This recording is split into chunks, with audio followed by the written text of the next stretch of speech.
มา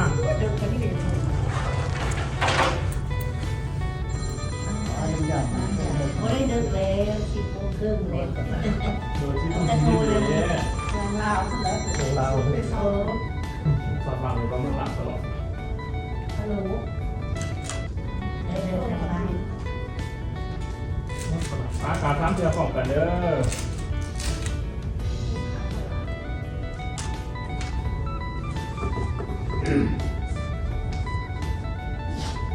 เยเมนะสัทธาเนนะตังพุทธังอภิปุชยามะอาระหังสัมมาสัมพุทโธภะคะวาพุทธังภะคะวันตังอะภิวาเทมิอิมินาสัทธาเนนะตังธัมมังอภิปุชยามะสวากขาโตภะคะวะตาธัมโมธัมมังนัมสสามิอิมินาสัทธาเนนะตังสังฆังอภิปุชยามะสุปฏิปันโนภะคะวะโตสาวกสังโฆสังฆังนามามินะโมตัสสะภะคะวะโตอะระหะโตสัมมาสัมพุทธัสสะนะโมตัสสะภะคะวะโตอะระหะโตสัมมาสัมพุทธัสสะนะโมตัสสะภะคะวะโตอะระหะโตสัมมาสัมพุทธัสสะพุทธังสรณังคัจฉามิธัมมังสรณังคัจฉามิสังฆังสรณังคัจฉามิทุติยัมปิพุทธังสรณังคัจฉามิทุติยัมปิธัมมังสรณังคัจฉามิทุติยัมปิสังฆังสรณังคัจฉามิตติยัมปิพุทธังสรณังคัจฉามิตติยัมปิธัมมังสรณังคัจฉามิตติยัมปิสังฆังสรณังคัจฉามิอิติปิโสภะคะวะอะระหังสัมมาสัมพุทโธวิสัชฌารณสัมปันโนสุขโตโลกวิทูอนุตตโรปุริสธัมมสารติสัตตาเทวมนุสสานังพุทโธภะคะวาตินวัจญานวัจเจนะสวะโมติมุขมังปะกะตังมยายังพุทโธปฏิคันนาตุอาจยตังกะลันตะเรสังวลิตุงวะปุเยสวากขาโตภะคะวะตาธัมโมสันติติโกอาคาริโกเอ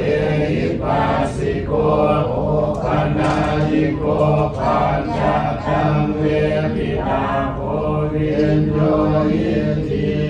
สานินวัจจานวัจเจนะสวะสัมมิอุคมังปะกะตังมยายังธัมโมปฏิคันนาตุอาจยตังกะลันตะเรสังวลิตุงวะธัมมิสุปฏิปันโนภะคะวะโตสาวกสังโฆโอสุปฏิปันโนภะคะวะโตสาวกสังโฆญาญาปฏิปันโนภะคะวะโตสาวกสังโฆสัมมิติปฏิปันโนภะคะวะโตสาวกสังโฆญาณิตังยัตตาริปุริสานุกามิอัตตาปุริสาภุคลาเยสาภะคะวะโตสาวกสังโฆอาหุนายโยภาวุนายโยทักขินายโยอันสริกาลานิโยอนุตตรังปุญญาเกตังโลกัสสาปินวัจจาโน กตังมยายังสัมโฆปฏิทังคาตุวัจยตังตรันตะเรสังวริลุงวสังเก กาสวัตตา อิพันเตเจปิยังสัพพังสัพพทาทาเนสุปฏิปิตังสัพพิติกตาตุมานังโพธิมพุทธโลปังสัตตลังสัตตาตยสาวัจสามนัสสะเทววันทาเมเตตตาคเทสยามิอาสาเมตาเมสมณิจาปิสัพพะทาสัพพัญญานิพันเตสัพพังอปาราตังวะมัตถเมพันเตมัญญังกตังปุญญังสาธินานุโมทิตาปังสาธินาปุญญังไมหังตาตาปังสาธุสาธุสา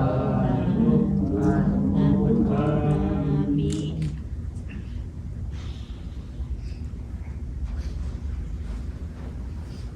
ภะคะวะโตอะระหะโตสัมมาสัมพุทธัสสะ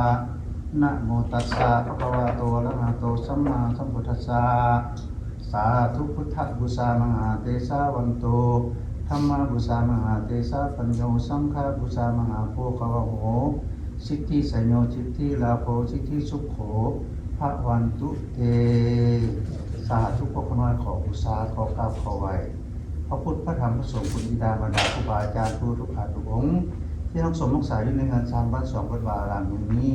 ขอจงเสด็จลงมาพวกข้าน้อยได้กราบได้ไหวและแนะนำที่สอนพวกข้าน้อยให้เห็นลงธรรมขององค์สมเด็จสัมมาสัมพุทธเจ้าเพื่อทำมุ่งแจ้งเข้าสู่พระนิพพานในอนาคตการเมื่อนานนั้นเดียวกันเถิด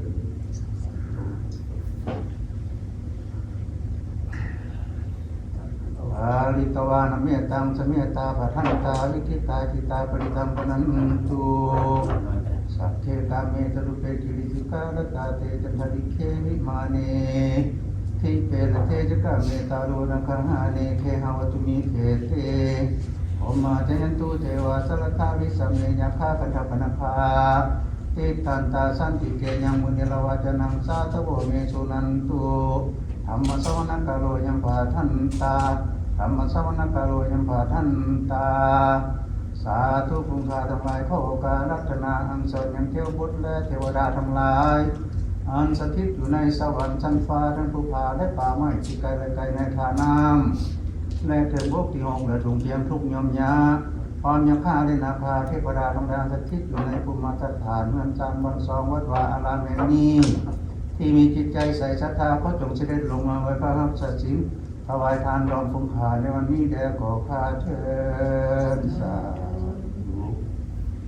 ต่อไปรัตนาสิงหานพร้อมกันเด้อนะโมเด้อนะโมตัสสะภะคะวะโตอะระหะโตสัมมาสัมพุทธัสสะนะโมตัสสะภะคะวะโตอะระหะโตสัมมาสัมพุทธัสสะนะโมตัสสะภะคะวะโตอะระหะโตสัมมาสัมพุทธัสสะสาธุอุกาสะมะยังพันเตวิสุงวิสุงลัคขณาทายะติสรณเนนะสหปัญจศีลานิยาจามะทุติยัมปิมะยังพันเตวิสุงวิสุงลัคขณาทายะติสรณเนนะสหปัญจศีลานิยาจามะ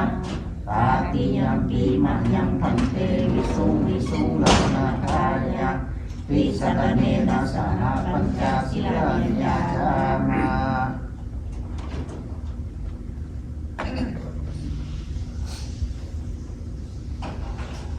นะโมตัสสะภะคะวะโตอะระหะโตสัมมาสัมพุทธัสสะนะโมตัสสะภะคะวะโตอะระหะโตสัมมาสัมพุทธัสสะนะโมตัสสะภะคะวะโตอะระหะโตสัมมาสัมพุทธัสสะ สาธุนะโมตัสสะภะคะวะโตอะระหะโตสัมมาสัมพุทธัสสะนะโมตัสสะภะคะวะโตอะระหะโตสัมมาสัมพุทธัสสะนะโมตัสสะภะคะวะโตอะระหะโตสัมมาสัมพุทธัสสะ พุทธังสรณังคัจฉามิ พุทธ สรณังคัจฉามิ ธัมมังสรณังคัจฉามิ ธัมมังสรณังคัจฉามิ สังฆังสรณังคัจฉามิ สังฆังสรณังคัจฉามิ ทุติยัมปิพุทธังสรณังคัจฉามิ ทุติยัมปิพุทธังสรณังคัจฉามิ ทุติยัมปิธัมมังสรณังคัจฉามิ ทุติยัมปิธัมมังสรณังคัจฉามิ ทุติยัมปิสังฆังสรณังคัจฉามิ ทุติยัมปิสังฆังสรณังคัจฉามิ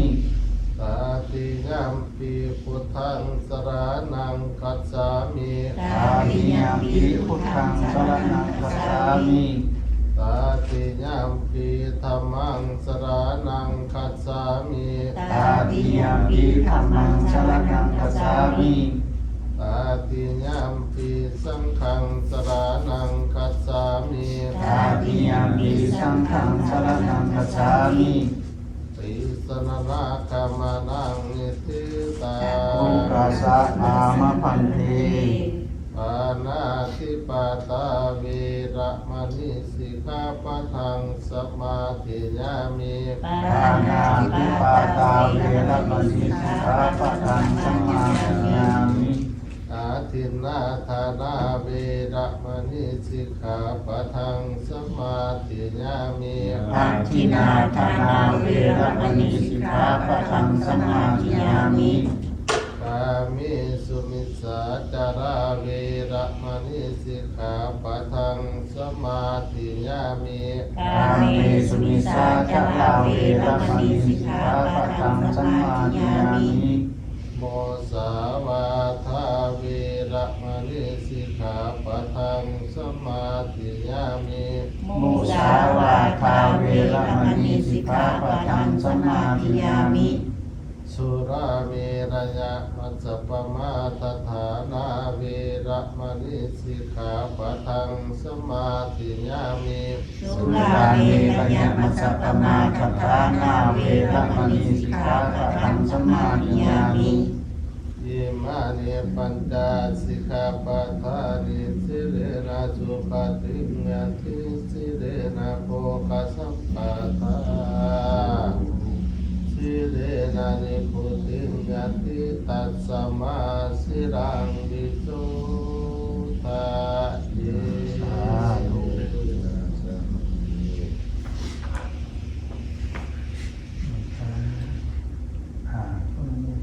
ถวายทานบ่เป็นเขาเด้อ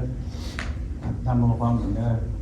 นะโมตัสสะภะคะวะโตอะระหะโตสัมมาสัมพุทธัสสะ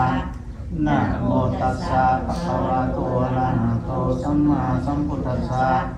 นะโมตัสสะภะคะวะโตอะระหะโตสัมมาสัมพุทธัสสะ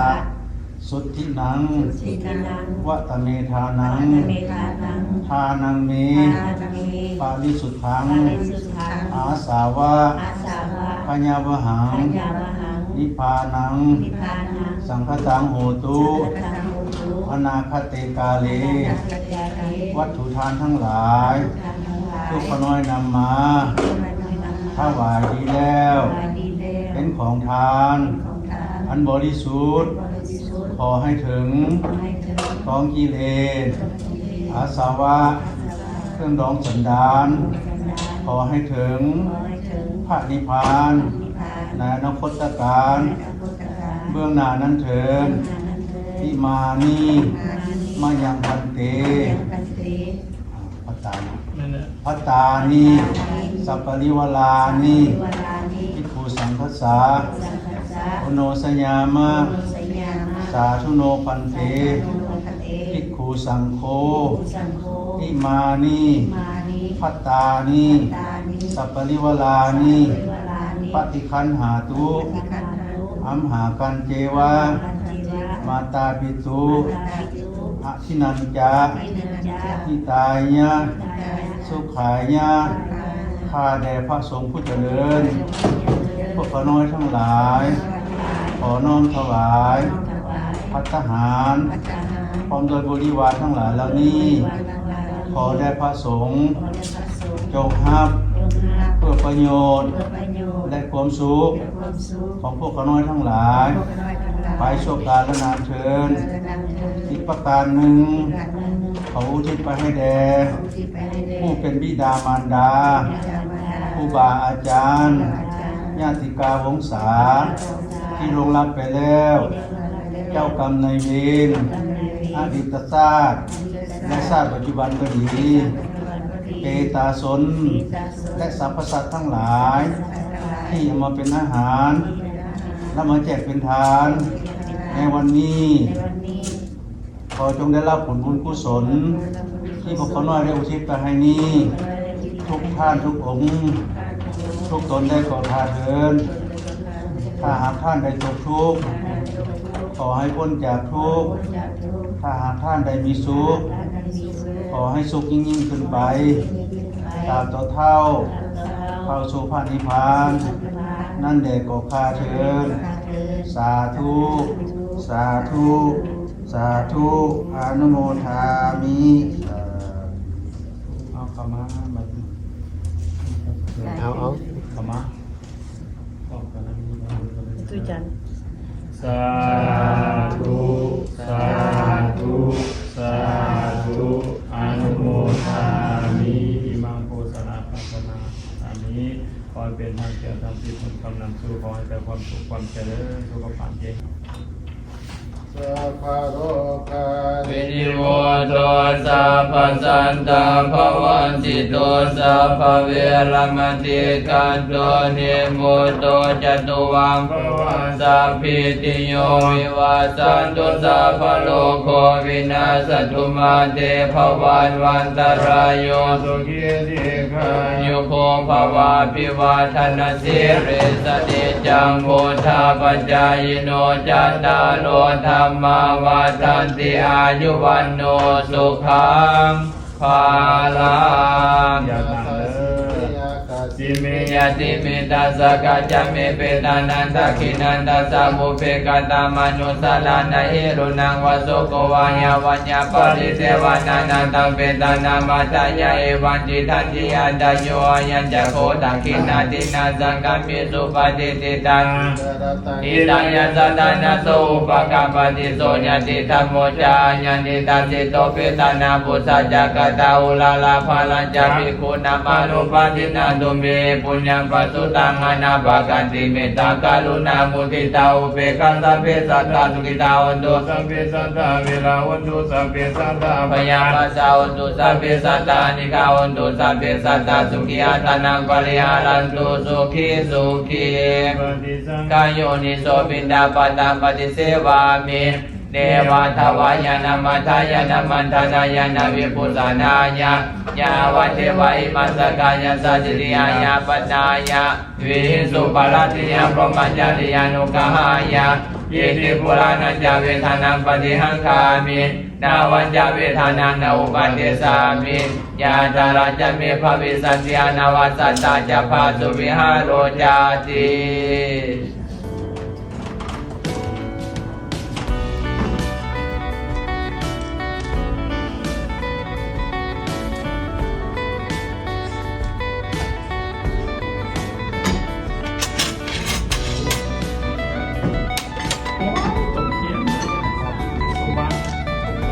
ต้มหวาน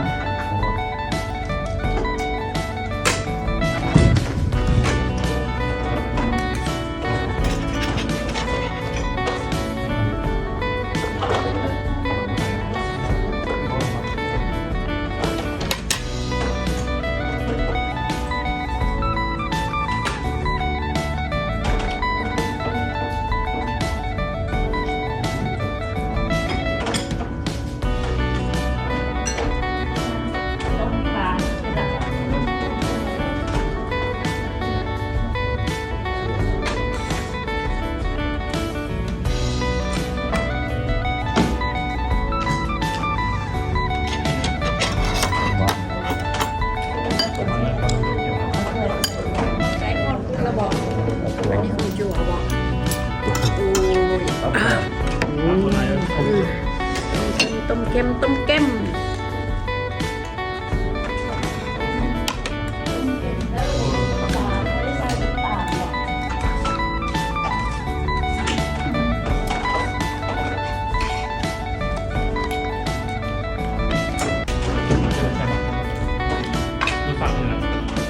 ม